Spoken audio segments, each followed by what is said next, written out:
Hi, I'm Michael Shapiro, your host on Interplay, Conversations in Music. I'm so blessed to have as a guest today Francesca Zambello, whose work I have admired for so many years. Director, producer, general manager, general director, artistic advisor, world citizen in opera, and someone who's promoted great opera throughout the world. Hi, Francesca, how are you? Hey, hi, Michael. It's great to be here with you. Thank you so much for joining us. You know, many of us as artists at this time are thinking not only of our families, our lives, but also where have we been, where are we, and where are we going? So you hold many hats as a creative person, as a director, and recreating opera in great productions that I've seen, which are kind of a total view of opera, and that particular opera, thinking about social currents, political currents, artistic history, so forth, in your own vision as a director. But also you have the role as an administrator, running Glimmerglass, and as an artistic advisor to the Washington National Opera. So first, where have we been, where are we, and where are we going? I'm curious as first an administrator, and I'm speaking to other administrators as well in the symphonic and opera worlds. Where is Glimmerglass Washington National Opera going to go, having lived through this?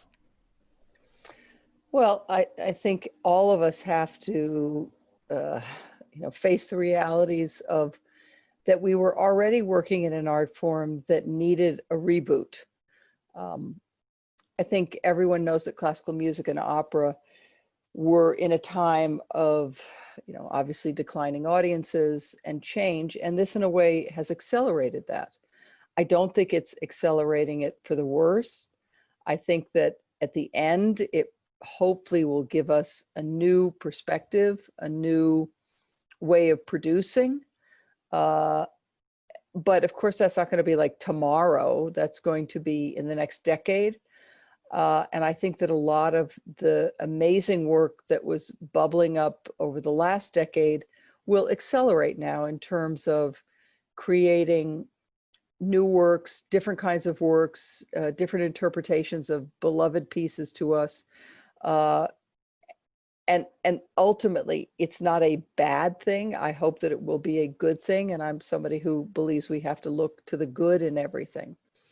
Um, and so for the organizations that I serve, Glimmerglass and Washington National Opera, we are each place thinking of different ways of going through the next year to 18 months and what then happens on the other side of the other side of this. We need to be really proactive and really creative. And again, these are two very different organizations. One is a festival in a rural setting, and one is a part of the National Performing Arts Center. So we're finding different paths in both places. So this is something you're actively thinking, talking about right now. When you talk about, It's yeah, yeah, 24/7. can imagine. You're not alone. Because Right. I've been, as a creative artist, as a composer, I've been thinking about, my next large work, which is in the theater, and how it must be different and how it must be the same. Um, I'm curious, you talk about two theaters. I mean, I've been to both. Glimmerglass is 900 seats, approximately, I think. Yes. And the Opera House at Kennedy Center is massive. Well, it isn't. I mean, I do want to say it is and it isn't. That's one of the things it's 2,200 seats. Of course, that's a big space, but the Met is almost double that. So I always think of our opera house as being actually kind of intimate for an opera house. I mean, it's bigger than a European scale, but it's manageable. Like everybody can see people clearly on stage. Um, Glimmerglass is 900 seats. It is in a rural setting, and we're lucky that we're looking at ways of how we can produce in the future. The sides of our theater open up to the outside. We're situated on 30 acres of land.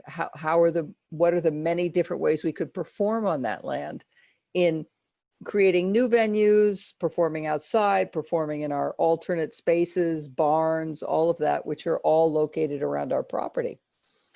For Washington, we're looking at, and we announced for this year that we would not perform in at the theater until at the earliest would be next spring. And we announced a project called Come Hope, which is a mix of, and that's inspired by Leonora's aria, Come Hoffnung, which would have been our opening production. And we are doing everything from working in virtual reality to taking a truck out to different communities throughout the city and performing live opera on that, and creating things like a graphic novel, just doing a range of projects. And the same thing with Glimmerglass this summer, when we knew that we were not performing, we turned to producing a lot of online content that we hoped would mirror the spirit of our place, the ethos of Glimmerglass, as well as the incredible surroundings, the beauty of the surroundings in all of our online content. We didn't want to produce just people singing in their living room. So we did everything from filming Schubert songs in the forest to creating an animated feature around Defane, doing a new song cycle with Alison Cambridge about the life of Sally Hemings, doing a piece on Jungle Book, the opera we would have premiered this year for families.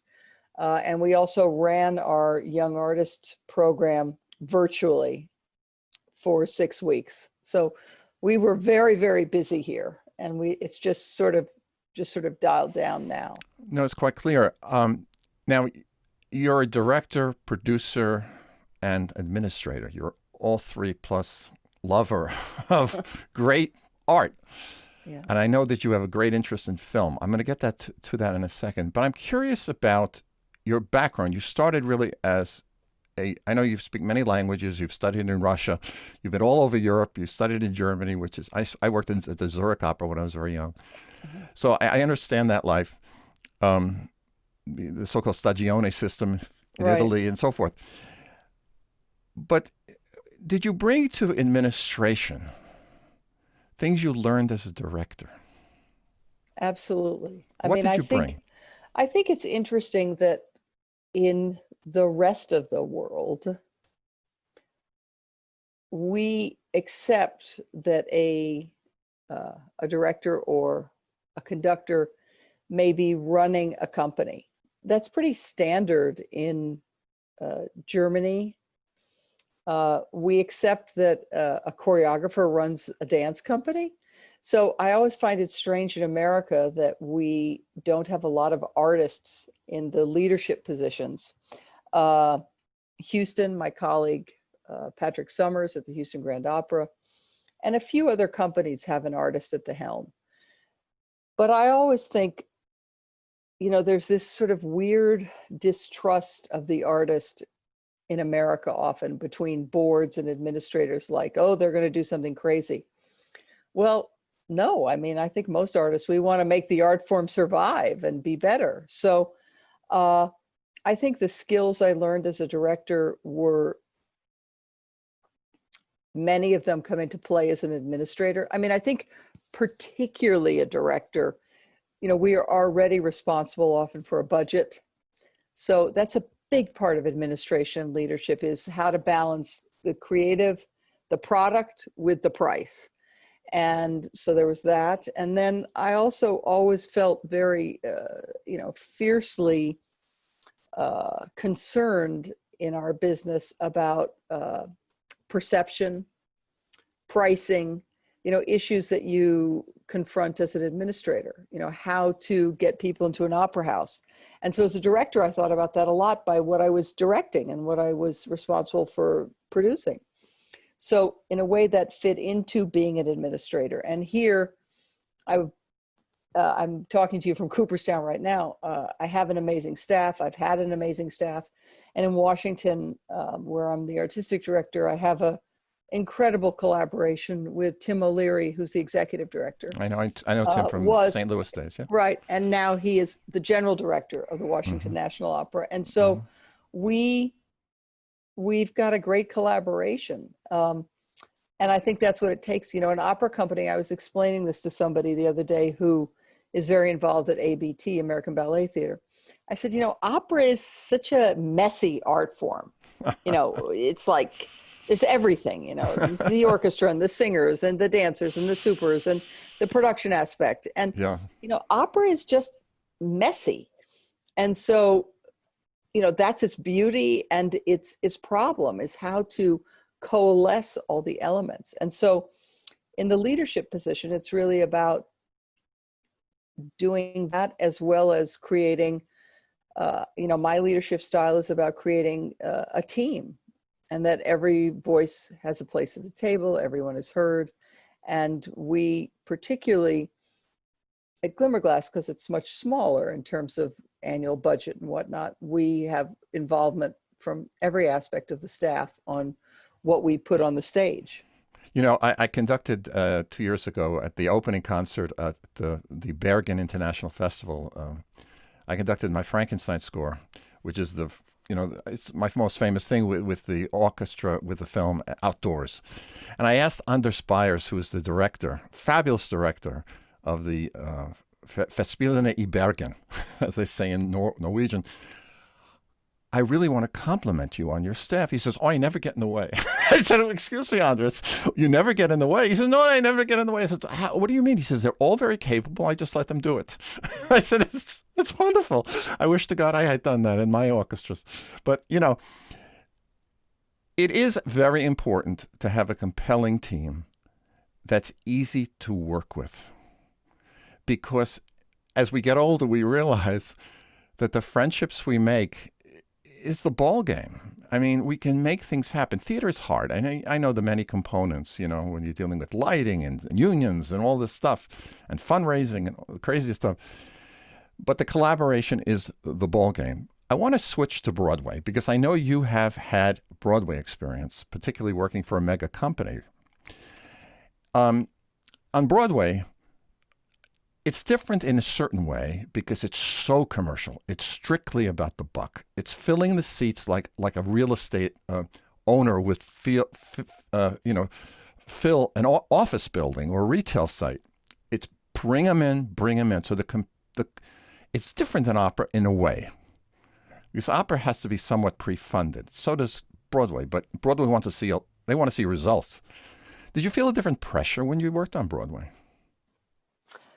The difference between Broadway and most opera companies or theater companies, regional companies, is simply stated. It's not for profit or profit, but we're all in show business, and it is a business. And you can never forget that or overlook that. It's part of what we do, is that, you know, we are there to sell tickets, even in the not-for-profit world. Obviously, in the profit world, you are responsible for delivering something that, you know, on Broadway is basically going to sell, for a musical, probably 10,000 tickets a week. In an opera company, you might sell, you know, depending on the size of the company, you know, it's a very different responsibility. I mean, I think about it here at Glimmerglass, you know, we're a 900-seat theater and we sell 7 performances a week. So that's about 6,000 plus tickets a week. That's only for, you know, 8 weeks in the summer. You know, the Washington, you do an opera, 2,200 seats, you might do in a week, you might do 4 or 5 performances. It's a completely different thing. And that's why, of course, the arts or, you know, the not-for-profit arts need to have a fair amount of subsidy from patrons, donors, foundations, whatever. And so it doesn't really change when you are trying to raise money from an investor versus a donor. It's really all about capturing people's imagination who might help you financially. And it doesn't, to tell you the truth, working in the two worlds, there's a huge amount of overlap between you know, the financial aspects of raising money. And I guess in the not-for-profit world, in opera and in theater, I have always thought it is part of my job to make sure that I create or produce something that is going to attract an audience and that is going to sell tickets. I don't think we can be that selfish as creators to think, I'm only creating this for myself and my peer group. I always think about the audience, and I always think it's in part my responsibility to make sure that the audience, I don't want to say they have to be happy, but they certainly have to be, challenged or entertained or engaged. Those are all the things Totally true. that we should be doing. I think of that whenever I create anything. I'm a little unusual in that because some of my composer frères and soirs sometimes don't think about that. And it's not something as a performer I've always thought about it. It comes naturally. I'm curious about newly developed opera because here we go. In my opinion, as creative artists, I think the future in our opera is new stuff. And new stuff newly presented, whether it's presented off of a truck, in a small theater, in a grand theater, it doesn't matter. I think we go back to Aristotle that there are certain verities, in opera, like in any stage play, right? Right. Same as the past, same in the future. No question about it. Things do stay the same as they change. But do you think coming out of this, there's something that can be added that perhaps was missing? Absolutely. And I think to venture a guess on what that's going to be is not right. It's so soon. When I think even how I'm thinking now, today, we're speaking shortly after the summer break. And at Glimmerglass, we are speaking about how we will produce next summer and what we will produce within the COVID guidelines. That's like 9 months from now. When I think back to 6 months ago when everything was closing down and we were all scrambling as to what we're going to do, everything changes every day. So I think that we have to be creative in terms of content, new works, what we produce, how much is online, how much is live. I think there will always be a thirst for live performances. People will be afraid to go to theaters. We know that. So it's going to be about creating not just something that will attract an audience, but being in an environment where people feel safe. Safety is going to be, it's going to be like part of your ticket, part of your marketing. It's like, we have a safe environment. And I don't even know if we can promise a safe environment. We can clean till we're blue in the face, but somebody shows up and they are infected with COVID. They may not know it, and they're sitting next to somebody. And, we keep reading examples of that. So whether a vaccine is going to cure that or not, I don't know. But I do think it's going to be our job to keep coming up with things that will invite an audience to be part of the dialogue. And that's really, that's what we're missing, is that live, the exchange of energy and synergy that happens between audience and performer. I'm a gig performer, like a lot of people. I have friends who play in opera theaters. Right. One of my dearest friends is associate principal at the Harpist of the Met. I have another two or three friends who are playing in, Ain't That So in Chicago on Broadway. And they have, we've all lost tremendous opportunity. I'm happy I'm alive, so that's a good thing. Right. After suffering from COVID-19 pneumonia, and surviving it. But I would say, the community of performing, which is such a wonderful thing when you hit that sweet spot. Yeah. And growing up in the theaters I have to say that it is a very major shock, especially as we get older. So I'm curious about going into the live theater. I know you've done spoken plays. You're a film buff. You love French film and German film and Renoir and Truffaut and Godard and all these people. I've seen that about you. And opera drama. But as a director, one problem I have with some new opera is that it tells too much. It doesn't show. It doesn't bring along. The bringing along is so important. So can you talk about bringing along and how you do that?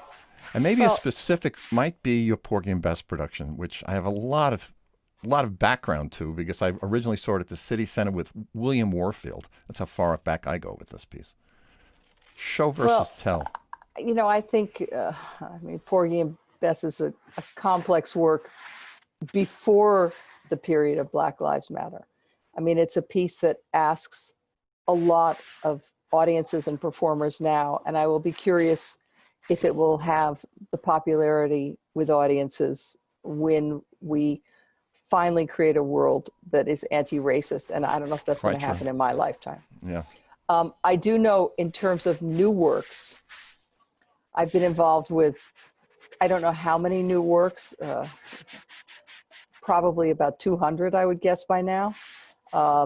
Whether as director or producing in Washington, we have a very robust new works program called the American Opera Initiative that produces a lot of short operas, 20-minute operas and 1-hour operas. I've also been involved with so many complete new work, whole evenings. And the average is 1 in 20 maybe that has a life. But is that really any different than it was during the periods of the enormous creativity of Mozart or Puccini or or Verdi?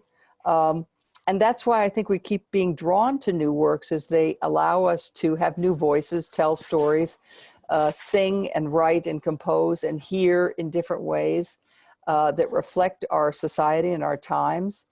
So I am all for someone who believes in not only encouraging them, but curating new works. You can't just it doesn't just come out of the box.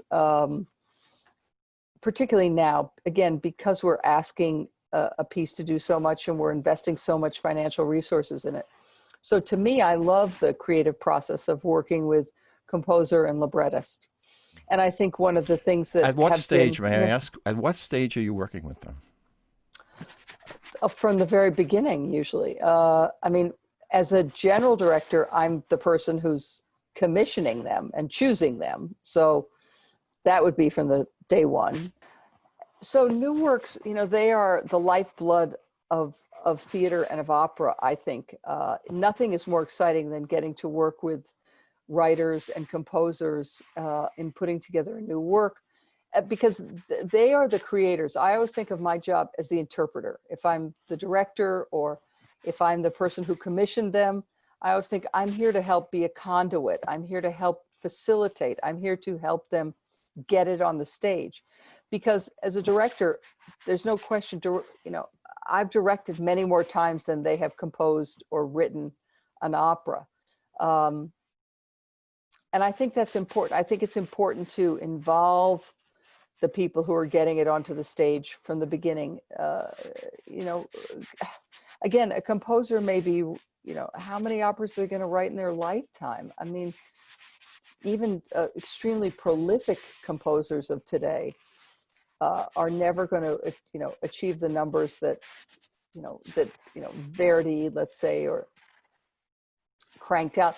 Part of that is just because of the logistics of theater now and the economics and the finances. But I do think it's a very wonderful experience to work with living composer and living librettist, because you get the dialogue and the dynamic of putting the work together. Here's a question for you in light of this. It's a conversation I had years ago when I showed Stephen Sondheim some of my songs. And he wrote me back and he says, I can't understand songs in, separate songs. Lieder. He said, I can only think of song in the context of a play acted on a stage, drama. Right. And when I teach students about musical drama, I say to them, as I walk into a room and I see you for the first time. So my music and seeing you for the first time is going to be different than my music if I see you 3 years later after we've spent time together and have gone out for dinner and enjoyed each other. Then my music's very different. And I explain that you have to move them across the stage in the drama, in the play. So have you given thought to the deficit in some people and the extreme pleasure of others who have an abundance of knowing how to write dramatic music versus the song? I mean, I've met great songwriters who cannot write for theatrical performances, written straight through. I'm Right. curious if you Well, thought of that about that. yeah, of course. I mean, and I think, a lot of the mistakes of contemporary theater and Broadway is often to go to a songwriter rather than a storyteller. And, the great, it's like Verdi didn't write a lot of symphonies. He wrote a lot of stories with music. And that's maybe one of the reasons that he's one of the most incredible composers who's ever lived. Wagner was committed to story and theater. Gesamtkunstwerk. That's not to say that a great songwriter isn't potentially a great composer of a theatrical work, but I do think that they are different art forms. The art of song is different than the art of storytelling, a drama that has an arc. And of course, the librettist or the poet or the playwright, whoever is providing the words, their input can never be underestimated. Whether it is a song or a drama or a musical, they are creating the structure, the house, the framework, the skeleton that the composer is going to hang the music on. And that's why I've seen so many pieces, fail because the libretto and the structure was terrible, or the book and for a musical was terrible. It really, when people say what's first, the words or the music, I do believe that the words, the idea is first, but then I do believe that the words have to give the structure first. They have to give the composer what to hang on. And I think of the projects that I've worked on, the ones that have been the most successful and have had the best longevity are the ones where drama and story and narrative and character come first. Prima le parole. Well, I'm a prima le parole for sure. I think that they, some composers disagree, and of course it's a back and forth. It's an ebb and flow. And every great composer, when you look at what they've composed in the original libretto, there's always scratches and this moves here and that, and that's normal. Leonora Fidelio, which was a very early thing that you did. Right. There's no greater composer other than Bach, than Beethoven. Right. And it's a terrible libretto in many ways. It really is. It's not Da Ponte at all. No, and he was around. He could have used Da Ponte then. Right. But the story is great, but some of the text is dodgy. It's clunky. It's just clunky theater. To end our wonderful conversation, I'm just curious now for you, opera work. Yeah. What does it mean? Well, I have to say, having worked in a number of other art forms, obviously straight theater, musicals, film to some degree, I love opera.